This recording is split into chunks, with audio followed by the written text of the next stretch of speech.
Sa ngalan po ng ating Panginoong Kristo, ako po ang inyong lingkod, Pastor Emeline Eliseo Gioliege, gikan diri sa bayan ng Hinigaran, Negros Occidental. Mga kapatid ko kay Kristo Jesus, welcome po sa Jesus is the Answer program. Ang ating po pag-aaralan sa first week or first day of the month of November, ang ating theme po ay patungkol po sa victory in Him or victory in Jesus Christ. Mula po sa Deuteronomy chapter 20 verse 4, sabi po sa wikang Tagalog, pagkat kasama mo si Yahweh sa pakikibaka, ikaw ay magtatagumpay. Purihin ng Diyos sa pagbabasa ng kanyang mga salita. Tunay nga na tayong mga hinirang ng ating Panginoon ay matatawag na naganap na po ang ating tagumpay. Naniniwala po ba kayo na hindi pa natin naranasan ang anumang mga pakikibaka or problema ay ganap na nating itong mapagtagumpayan sa pamagitan ng ating Panginoong Kristo? Paano nating mapatunayan? Dahil tunay nga, always think of this, that in the beginning or mula pa, no? Noong simula, always think of this, He is the Alpha and the Omega. So, makita natin na ang Diyos natin ay nag-i-excess noon pa man una, no? At siya yung una at simula. Kaya, bago pa tayo isinilang sa mundong ito, ay hawak na ng Diyos ang ating buhay at alam na niya kung sino tayo, no? At alam na niya na tayo'y Kanya. At pinapatunayan po ng ating Panginoon na tayo na mga tunay na mga anak niya at mga hinirang niya at tunay na pinili niya para sa Kanya, ay hindi pa man tayo isinilang sa mundong ito, hindi pa natin naranasan anumang pagsubok. Sinisigurado na sa atin ng Diyos sa banal na kasulatan na tayo'y higit ng mananagumpay. Bakit? Dahil sabi niya sa Corinthians chapter 2 verse 14, nagtagumpay tayo dahil kay Kristo Jesus.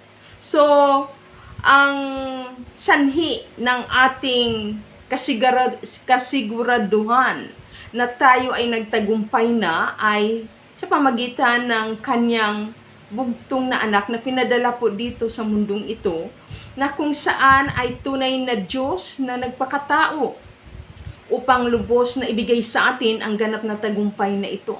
At nagawa na ni Kristo ang tagumpay na ito para sa atin. Hindi pa tayo ipinanganak sa mundong ito, inuulit ko, ang mga pagsubok na ating mararanasan or nararanasan o anumang pakikibaka o pakipaglaban ay naganap na tayo ay pinagtagumpay na ng ating Panginoon. At sinisigurado niya sa 2 Corinthians chapter 2 verse 14, nagtagumpay tayo dahil kay Kristo Jesus. Sabi niya dito, ngunit salamat sa Diyos at lagi niya tayong isinasama sa parada ng tagumpay ni Kristo dahil sa ating pakikipag-isa sa Kanya. Yun. At sa pamamagitan natin ay pinalalaganap ng Diyos ang mabangong halimuyak, ang pagkakilala kay Kristo Jesus. Yun. Makita natin na ganap yung ating tagumpay. Ang katotohanan ay ipinarada na tayo ng ating Panginoong Kristo sa parada ng tagumpay. Ganap na ating makamtan ang tagumpay through the Lord Jesus Christ kapag tayo ay tunay nga na nakikipag-isa kay Kristo Jesus. Na anong ibig sabihin? Nanampalataya. Sino ang magtatagumpay sa pakikibaka sa sanlibutan ito? Sabi nga sa 1 John chapter 5 verse 4, ang mga anak ng Diyos na sumampalataya sa Kanya. Ang sabi dito sa 1 John chapter 5 verse 4, sapagkat mapagtatagumpayan ng bawat anak ng Diyos ang sanlibutan at nagtatagumpay tayo sa pamagitan ng pananampalataya. So, we need to be sure na tayo ay tunay na sumasampalataya sa ating Panginoong Hesukristo. Dahil ang ating Panginoong Hesukristo lamang ang nagbigay nito sa atin ng assurance na tayo ay higit ng mananagumpay at mapagtagumpayan natin ang anumang pagsubok natin dito sa sanlibutan dahil naganap na. Ibinigay na sa atin ng Diyos ang tagumpay na ito through the Lord Jesus Christ. Ang kailangan lang ay sumampalataya. Dahil sinabi sa banal na kasulatan, ang magtatagumpay sa mundong ito or sa pakikipagbaka or pakikipaglaban or sa anumang mga pagsubok na ating nararanasan habang tayo nag-i-excess, no? Sa mundong ito ay yaong lamang sumasampalataya sa ating Panginoong Hesukristo.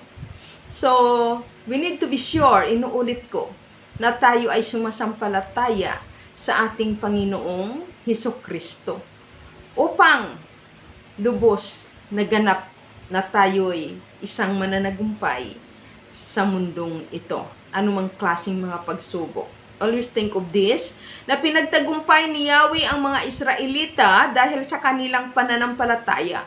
So same, kung tayo ay sumasampalataya sa ating Panginoong Hesus, katulad sa mga Israelita, ay tayo ay matatawag na we are more than conqueror or higit ng mananagumpay. Pinatunayan ng ating Panginoong Diyos na si Yahweh kung paano nagtagumpay ang bayang Israel dahil nanalig sa Kanya. At ito ang pangako niya sa bayang Israel sa mga panahong iyon na kung saan ay ang bayang Israel ay nakaranas ng tinatawag na pakikipaglaban or nakikibaka, no, sa kanilang buhay upang lubos na maligtas ang kabuuan ng Israel mula sa kamay ng mga Ehipsyo. So, itong pangako ni Yahweh sa kanyang lingkod na nanguna upang ilabas ang bayang Israel sa pagkaalipin sa kamay ng mga Ehipsyo. So, ang sabi ng ating Panginoong Diyos sa kanila na sumasampalataya, sabi niya sa Exodus chapter 14, 13 to 14, sabi sa verse 13, sumagot si Yahweh, lakasan ninyo ang inyong loob. Huwag kayong matakot. Tingnan na lang ninyo kung paano kayo ililigtas ngayon ni Yahweh. Hindi na ninyo makikita uli ang mga Ehipsyong iyan. Verse 14, ipagtatanggol kayo ni Yahweh. Wala kayong gagawing anuman. See? Makita natin kung paano ang mga Israelitang ito sa panahon ni na Moises ay nagtagumpay mula sa kamay ng mga Ehipsyo or sa pag-aalipin ng mga Ehipsyo, at makita natin na bagaman sila ay hinabol ng mga Ehipsyo upang ibalik sa bayang Ehipto, ngunit hindi nagtagumpay ang mga kaaway dahil sa pamagitan ng kanilang pananampalataya. At pinatunayan ng ating Panginoong Hesus na ganap na ang tagumpay ng mga Israelita at kailanman ay hindi na sila magiging alipin, no, ng bansang Ehipto. Hindi na sila magiging tau-tauhan ng paraon ng Ehipto. Kaya makita natin na ipinagtatanggol sila ni Yahweh. Bakit? Dahil sa kanilang pananampalataya. So, nakamtan nila ang tagumpay, no, sa kanilang mga kaaway na tumutugis sa kanila. So, ganun din ang promise sa atin ng ating Panginoon, tayo na mga sumasampalataya, no, sa ating Panginoong Hesukristo sa mga kapanahunan natin ay ipagtatanggol tayo ni Yahweh. Ang dapat lang nating gawin ay huwag matakot kapag tayo ay tinutugis na ng kaaway o nakakaranas ng mga pagsubok sa buhay, no? Huwag matakot, lakasan lang natin ang ating loob at manatiling tapat at matatag sa pananampalataya natin sa ating Panginoong Hesus. Dahil ang sabi ng Diyos, ipagtatanggol niya tayo at wala tayong anumang gagawin dahil ang Diyos mismo ang haharap sa lahat ng ating mga kaaway at ang Diyos mismo ang gagawa or mag-intervenes sa anumang mga pagsubok o anumang mga pakikibakan natin habang nabubuhay sa mundong ito. Wala tayong gagawin kundi ang manalig. Lakasan lang natin ang ating loob at huwag matakot sa anumang pakikipaglaban o anumang mga problema na ating mararanasan. So maging matatag sa pananampalataya sa ating Panginoong Kristo. Dahil ito ang susi ng ating tagumpay. Dahil ang sabi ng Diyos, tunay na naganap na sa pamamagitan ni Kristo Jesus, ipinarada na niya tayo sa parada ng tagumpay. Tayong mga sumasampalataya, kahit anong mangyari. Sabi nga sa Roma chapter 10 verse 13, tatawag lang tayo sa pangalan ng Panginoong Jesus at tayo ay maliligtas. Bakit ganun na lang, no? Na tayo ay ganap na maging matagumpay sa lahat ng ating mga pakikipaglaban o pakikibaka or sa ating mga problema sa buhay. Dahil ang ating sinasampalatayanan ay tunay nga na siya ay si Jesus o Yahweh na ating watawat ng tagumpay. So, sa ating mga sumasampalataya, ibinigay na niya sa atin ang watawat ng tagumpay dahil ang watawat ng tagumpay na ito is our Yahweh or Jesus Christ Himself. Sabi nga, He is the Lord. Our Lord is the banner. He is our Jehovah Nissi. Kaya sabi sa Exodus chapter 17, verse 15 to 16, nagtayo si Moises ng isang altar at tinawag niya itong si Yahweh ang aking watawat. And verse 16, at sinabi niya sa mga tao, hawakan ninyo ang watawat ni Yahweh. Patuloy niya tayong pangunahan sa ating pakikipaglaban sa mga Amalisita. So makita natin na kahit sino-sino ang kanilang mga kaaway, at hindi po biro mga kaaway ng mga Israelitang ito. Talagang malalakas, marami, bihasa na mga ngabayo, may mga chariot, at sabi nga talagang magagaling na mga armies talaga sa pakikipaglaban. Pero hindi sila natalo, no? Sa mga malalakas nilang mga kalaban, sila lagi ang nananalo. Bakit? Kasi ganap na si Yahweh na si Jesucristo sa ating kapanahunan ay tunay nga na siya yung kung paano si Yahweh ang watawat ng tagumpay sa Old Testament. In New Testament, Yahweh and Jesus Christ is the same, no? Kaya dito natin makita na sa ating panahon, no? Jesus is our banner. Siya yung ating Jehovah Nissi, ang ating watawat ng tagumpay. Kaya, lagi lang nating panghawakan, sampalatayanan, ang tagumpay na ipinagkaloob sa atin ni Yahweh na siyang si Jesus Himself. At makita natin na itong si Yahweh ay anong sabi sa verse 16?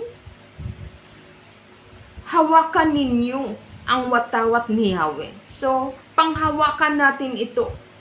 Sabi nga, patuloy natin itong itaas, ipakita sa kaaway, sa problema, that we are more than conqueror. Tayo'y higit ng mananagumpay. Dahil mayroong tayong Yahweh, na siyang si Jesucristo, that our Lord, our banner, na siyang ating Jehovah Nissi.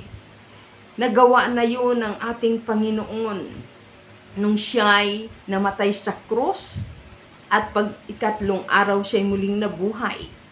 At after 40 days, lubusan siyang umakyat sa langit at umupo sa trono ng Diyos Ama, sa kanang trono, bilang posisyon nating mga tao.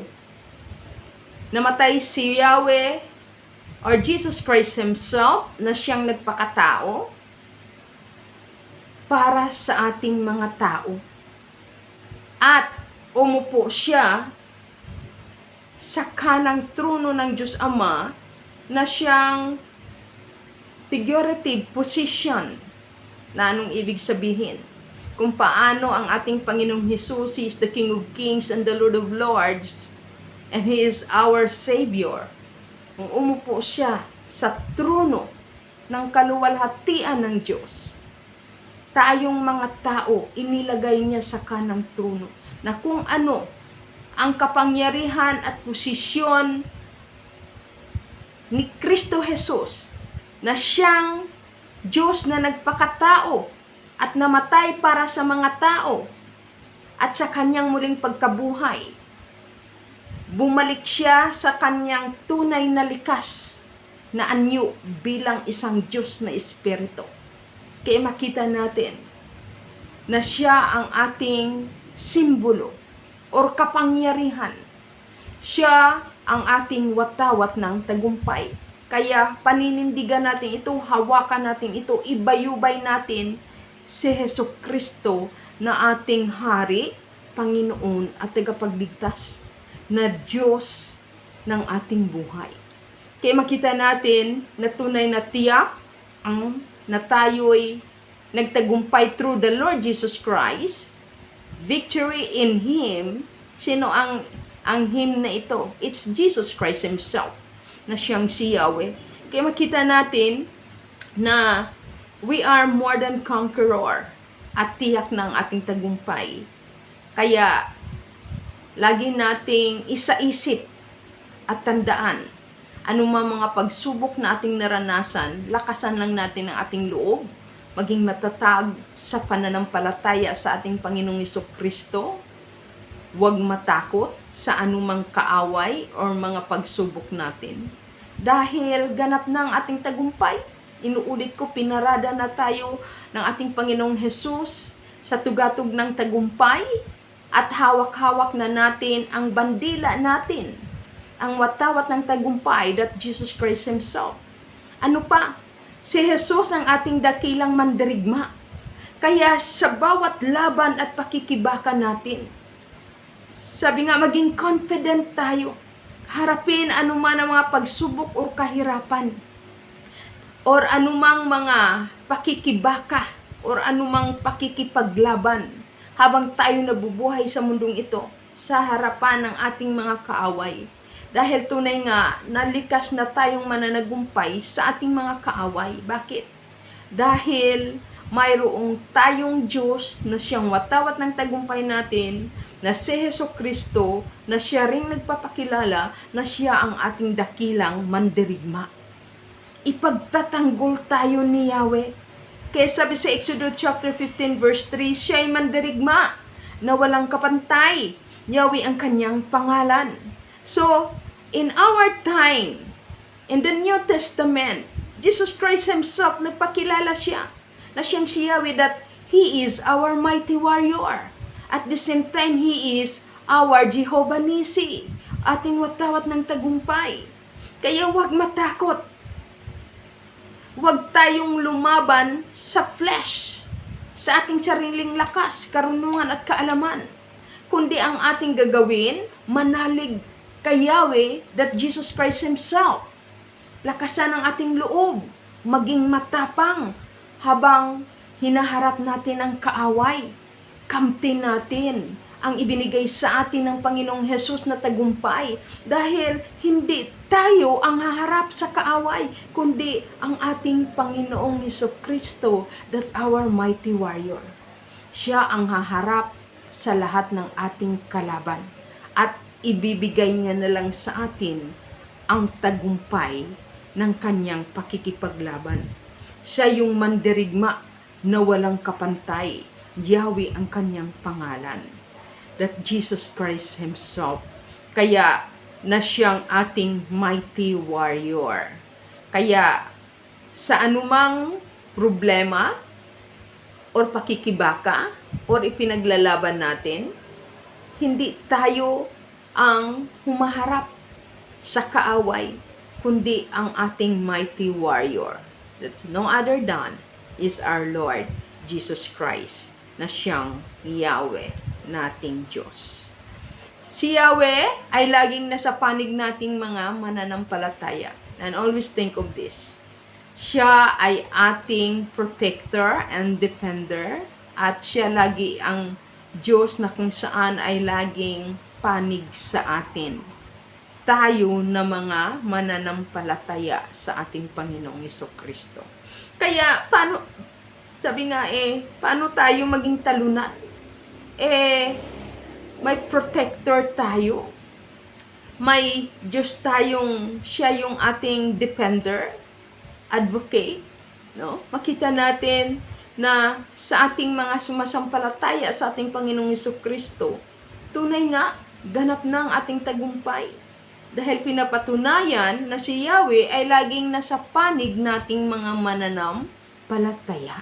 Hindi niya tayo iiwan ni pababayaan. Hindi niya hahayaang maging talunan tayo. Tayo na tanging sa Kanya lamang sumasampalataya. At pinapatunayan sa Jeremiah chapter 20, verse 11, sabi sa wikang Tagalog, "Subalit ikay nasa panig ko, Yahweh, malakas ka't makapangyarihan. Madara pa ang lahat ng umuusig sa akin." See? Madara pa ang lahat ng umuusig sa akin. Hindi sila magtatagumpay kailanman. Mapapahiya sila sapagkat hindi sila magwawagi. Mapapahiya sila habang panahon, at ito'y hindi na makakalimutan. Glory to God. Kay sarap, o anong sarap na ang ating Diyos na lagi nating kapanig sa lahat ng oras sa pakikipaglaban sa anumang mga situation natin sa buhay. Anong sabi? "Subalit ikaw ay nasa panig ko, Yahweh." Dinideclare mo ba at ina-accept na laging kapanig mo ang Diyos? You need to be sure na lumalakad ka sa kalooban ng Diyos, sa Kanyang kabanalan at katwiran, upang mapatunayan mo'y nasa kapanig ka nga ni Yahweh. Kaya, bakit ka matakot? Dahil alam mo na nasa panig si Yahweh, nasa panig ang ating Panginoong Jesucristo sa atin. Matakot ka sa iyong pakikipaglaban kung ikaw ay nakikipag-compromise. Dahil ang sumasampalataya at gumagawa ng kalooban ng Diyos ang pinapanigan ni Yahweh. Pero tunay na paghaharian ka ng takot at panghihina kapag alam mo na hindi sa kalooban ka ni Yahweh or ng ating Panginoong Hesus. Dahil kahit kailan, hindi kinukonsente ng Diyos ang kasalanang ating ginagawa. Kaya we need to be sure na tayo'y nasa kalooban ni Yahweh. Dahil tunay nga, nakapanig talaga natin si Yahweh. Dahil ang sabi sa banal na kasulatan, in Jesus Christ there has no condemnation. Kaya walang sinumang kaaway na magyabang sa ating harapan at buli-bulihin tayo kapag alam ng kaaway na hindi natin sila kakampi. Wala tayong lihim na covenant sa kanila. Bagkus, matatakot sila sa atin na mga sumasampalataya kay Yahweh or sa ating Panginoong Jesucristo, dahil tunay nga sila mismo alam nila kapanig natin si Yahweh, that Jesus Christ Himself. Kaya ganap ang ating tagumpay dahil ang kaaway mismo ay alam niya na tunay nga tayo na pinapanigan ni Yahweh. Kaya ganap, sabi nga, siya'y malakas at makapangyarihan.